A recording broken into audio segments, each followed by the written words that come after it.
Welcome back to another video.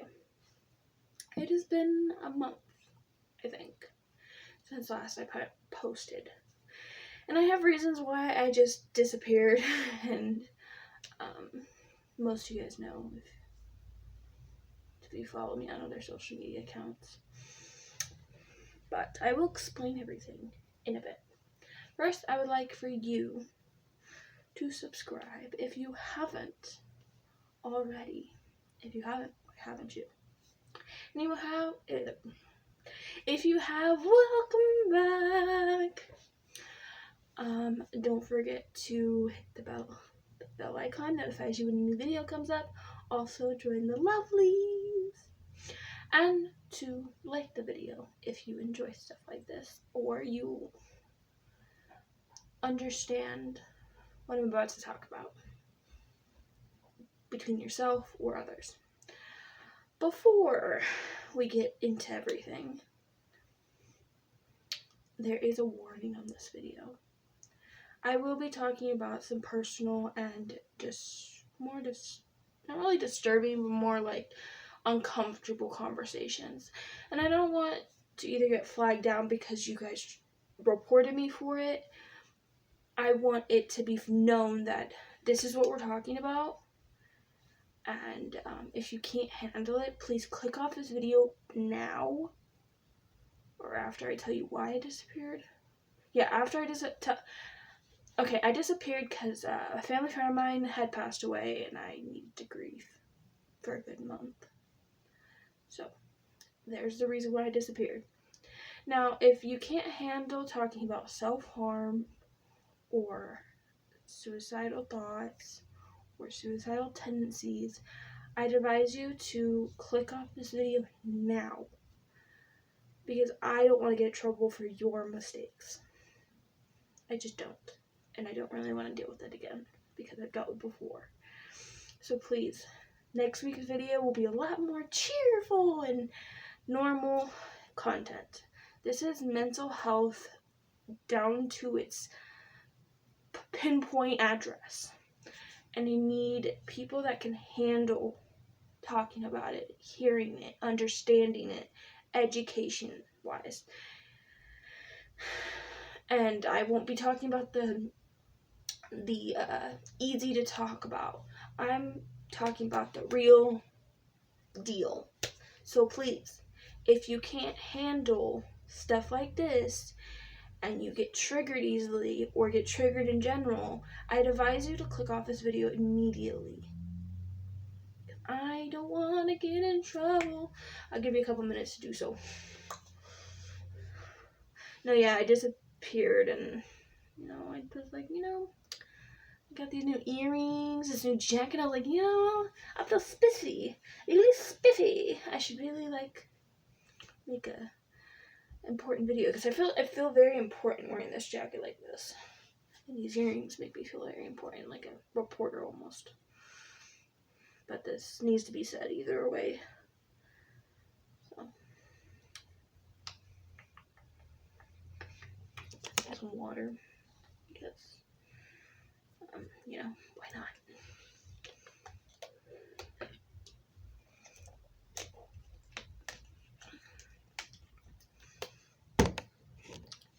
I'm guessing they clicked off. If they didn't, this is at their own risk. Okay, the reason why I'm bringing it up is because it's been a natural conversation piece in my life. I have had a self-harm addiction for about 8 years, a little bit over, maybe 8 or 9 years. And I've dealt with concerned, mean, and outraged, judgy people. And I brought it up in therapy today, and I brought it in therapy in the past, and I will continue to bring it up because it's not an addiction that just goes away. It comes and it goes and it comes and it goes and it comes and it goes.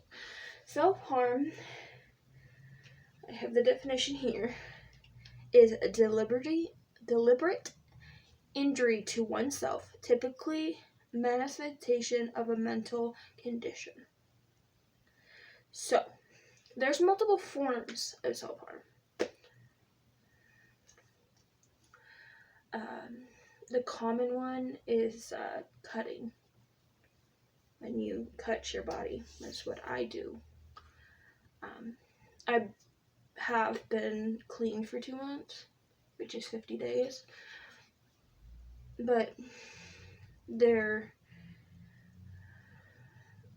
hasn't come a time where I didn't think about it, or decided to relapse, or decided not to be clean anymore.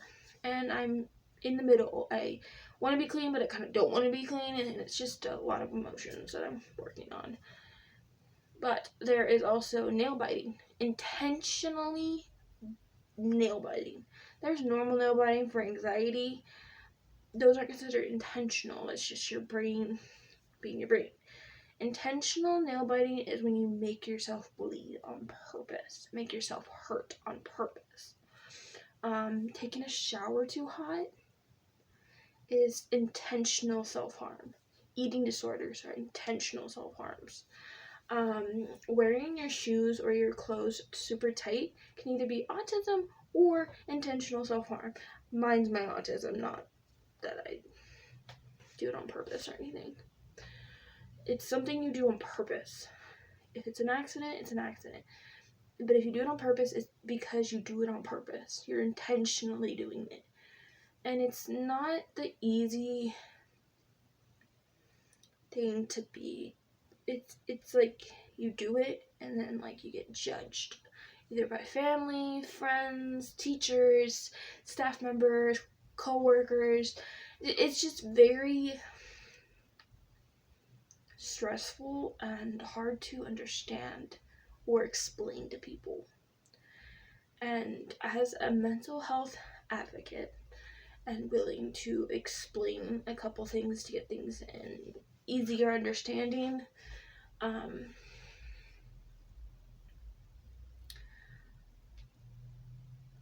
for a while, let's say the history, I think I've talked about it in the past. I don't know where it got because I can't remember if I made the video or if it got taken down because I didn't do a warning or whatever. But when I first started self-harm, I wasn't home. I was actually still in Texas, and it was really, really hard to like tell people, hey, this is how I feel, and this is what I'm gonna do to make it feel better. My self-harm is arranged by anger and guilt, and when I'm really, really depressed and I don't care. But it's mostly anger and guilt. Yes, I get guilty for doing it, but I can easily get over that guilt by listening to music on full blast, crying it out, going to bed, sleeping for a day. It's just, I get guilt, and that's just what it is. For me, I'll tell you a little bit about me, about my story, my situation. My self-harm used to be a game. See how many times I cut before someone notices. And it got pretty bad during high school. My teachers noticed right away, or more specifically, I ended up telling them, but I didn't care to tell them. I told them because I wanted to see if somebody cared well enough for me to stop doing what I was doing. There was an incident on campus. I walked out of class and started walking around campus, basically not caring what was happening, what was going on. I didn't care about my well-being. I didn't care about anybody else. I genuinely did not care, and I was self-harming pretty frequently. And because my school was a school for people with problems, the male staff weren't allowed to pat down the females. And because there wasn't very many females, because the school used to be an all boys school, there wasn't very many females. And I got away with a lot because there was no female to pat me down. So basically, that day, I got into a big restraint with my staff and my teachers, and they told me if I did not go home with my father, who was coming to pick me up, that they would call the cops and get me a 5150, which is a 72-hour hold in a mental hospital. And I was already past 18, so I was more concerned about going to jail for something I didn't do again, because it happened in the past. That's another story for another day. I went home with my, actually I wasn't 18 just yet, I was maybe like a month from 18, and because I was so close to being 18, I was concerned about, going to jail for something. My dad came to pick me up. He drove me home, and my parents sat me down. Basically, they were like,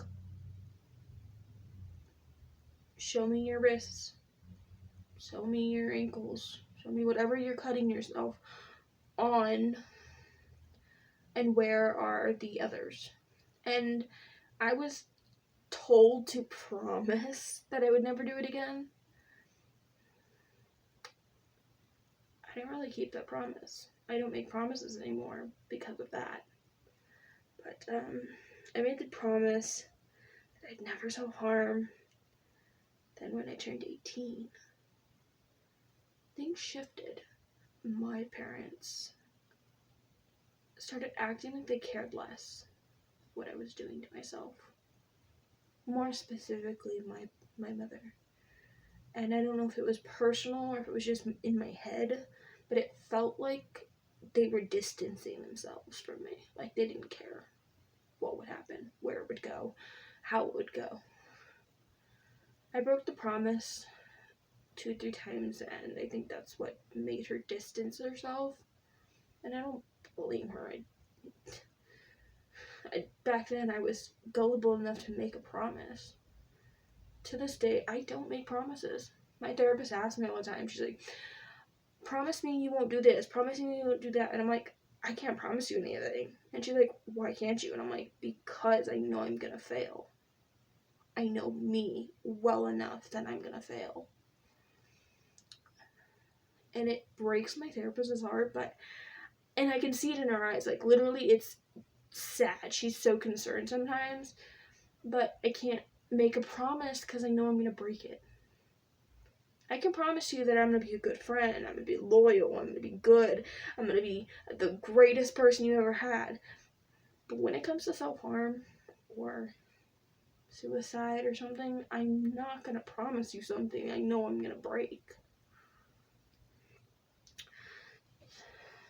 What I'm saying is, there's multiple people out there that just don't understand. You can explain it to them a million times, and you're still not going to get anywhere. Because they only want to hear that you're doing it for attention, that you're doing it on purpose, that you don't care about yourself, that you don't care about your well-being, that you don't care about the idea that it's serious injuries. I don't know if people know this about me. People tell me all the time, family members mostly, they'll go, sweetie, you know it could lead to serious injuries. And I go, sweetie, do you know I have a stockpile and I've been doing this for 8 years? I do have a stockpile of medical supplies. I have gauze, tape, Neosporin, bandages, Band-Aids. I have cleaning products. I have special stuff. I have stuff dedicated just for self-harm. I get new blades and make sure they don't rust, make sure they're clean, make sure they're cleaned after every use, cleaned before use. I'm the most careful person could ever meet. And I stay an inch away from the wrist, because that's where the veins are. Stay away from the wrist, children. I'm not telling you to go self-harm, to go hurt yourself. I'm telling this to educate you. It is not something we could just turn off. It is something we deal with a daily basis. Yes, I am 2 months sober, 2 months clean. That doesn't mean that I don't have thoughts. That doesn't mean I don't have emotions. That doesn't mean stuff doesn't trigger me still. Please don't judge us because you've heard the wrong education facts.